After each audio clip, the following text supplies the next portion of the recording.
এই অন্তর্বর্তীকালীন সরকার প্রতিষ্ঠা হওয়ার পর তারা সরকারে আসার পর সর্বপ্রথম দায়িত্ব নিয়ে এই যে খুনি সন্ত্রাসী গণহত্যাকারী যারা আছে তাদেরকে বিচারের আওতায় আনবে এবং পুলিশ প্রশাসন সহ যে জায়গায় আওয়ামী লীগ ছাত্রলীগ যুবলীগের দোসররা আছে দালালরা আছে তাদেরকে বিচারের আওতায় আনবে। কিন্তু সেটা না করে আজকের রাজনৈতিক অঙ্গনে একটি অনৈক্য দেখা দিচ্ছে। আজকে ডক্টর মোহাম্মদ ইউনূস সারা দেশব্যাপী সারা বিশ্বব্যাপী তিনি বক্তব্য দিয়ে বেড়ান, আমরা তাকে অনেক শ্রদ্ধা করি সম্মান করি, তার কাছে আমাদের অনেক প্রত্যাশা। কিন্তু সেখানে আসার পর তিনি স্বরাষ্ট্র উপদেষ্টা হিসেবে কাকে দায়িত্ব দিলেন? আমার কাছে মনে হয় তিনি গ্রামের চাচাতো ভাই। তো এই জায়গা থেকে আমরা তাদের কাছে যে আমরা সারা বাংলাদেশের মানুষের কাছে যে একটি ঐক্যের রাজনীতি চাই, সেই ঐক্য বিনষ্ট করার পিছনে কিন্তু দেশি বিদেশি ষড়যন্ত্র কাজ করছে। সেই দেশি বিদেশি ষড়যন্ত্রকে প্রতিহত করার জন্য আমাদের জাতীয় ঐক্যটা অত্যন্ত জরুরি। বিএনপি জামাত বা আমাদের আপনার অনেক যে ছোট ছোট দলগুলো আছে, আজকে এখানে ছাত্রনেতা যারা আজকে সারা দেশে অনেক জ্ঞান দিয়ে বেড়াচ্ছেন, এখানে কে নির্যাতনের শিকার হয় নাই?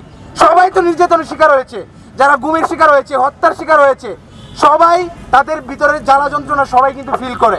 কিন্তু ফিল করার পরেও সবাই যে ঐক্যবদ্ধভাবে একটি প্ল্যাটফর্মে আসবে সেই সুযোগটা হচ্ছে না। আজকের রাজনৈতিক দলগুলো যে যার মতো করে বয়ান তৈরি করছে, সেই বয়ান সে তার ক্ষমতায় যাওয়ার জন্য, তার নিজের দলকে গোছানোর জন্য তারা একটি রাজনীতি করে যাচ্ছে।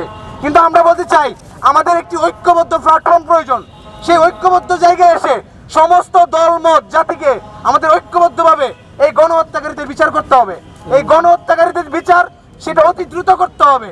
আজকে দেখেন এই আওয়ামী লীগের দ্বারা বিএনপি জামাত ছোট ছোট যত দল আছে সারা বাংলাদেশের বিপ্লবী ছাত্র জনতা সবাই নির্যাতনের শিকার হয়েছে। কিন্তু আজকে সবাই যে যার দলের পারপাস চিন্তা করতেছে, জাতির বৃহত্তর ঐক্যের জন্য, জাতির বৃহত্তর স্বার্থের জন্য কথা বলার জন্য, কাজ করার জন্য আমরা কিন্তু সেটা দেখতে পাচ্ছি না।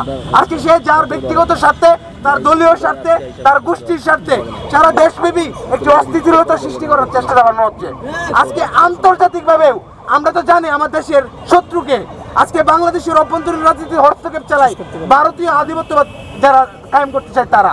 সেই ভারতীয় আধিপত্যবাদ এদের বিরুদ্ধে আমাদের জাতীয় ঐক্য প্রয়োজন, রাজনৈতিক দলগুলোর ঐক্য প্রয়োজন। কিন্তু রাজনৈতিক দলগুলোর সাথে দেখা যাচ্ছে আমাদের দেশে বিদেশি যে শত্রুগুলো আছে, সেই বিদেশি শত্রুগুলো রাজনৈতিক দলগুলোর সাথে যে মাথাগুলো আছে, যারা নেতৃত্বে আছে, তাদের সাথে নোংরা খেলায় নিমজ্জিত। আজকে বিশ্ব রাজনীতির দিকে তাকান, ডোনাল্ড ট্রাম্প ক্ষমতায় আসার পর আওয়ামী লীগের নেতাকর্মীরা তারা দেখা যাচ্ছে আপনার এই ডোনাল্ড ট্রাম্পের প্লে কার্ড নিয়ে মিছিল করে, মিটিং করে, তারা ডোনাল্ড ট্রাম্প তাদেরকে ক্ষমতায় এনে দিবে বা আপনার মোদিজি তাদেরকে রক্ষা করবে এই চিন্তা করে। কিন্তু আসলে আমরা বলতে চাই ডোনাল্ড ট্রাম্প কিংবা মোদি, আমেরিকা কিংবা চায়না কিংবা রাশিয়া কারো বাংলাদেশের রাজনীতি নিয়ে, বাংলাদেশের অভ্যন্তরীণ স্বার্থের বিষয়ে কোনো কথা বলা থাকবে না। আমরা বাংলাদেশের রাজনীতিবিদ যারা আছি, বাংলাদেশের জনগণ যারা আছে, বাংলাদেশের রাজনীতি তারা ঠিক করবে, বাংলাদেশের অর্থনীতি তারা ঠিক করবে, বাংলাদেশের সমস্ত বিষয় আমরা বাংলাদেশের জনগণ ঠিক করব।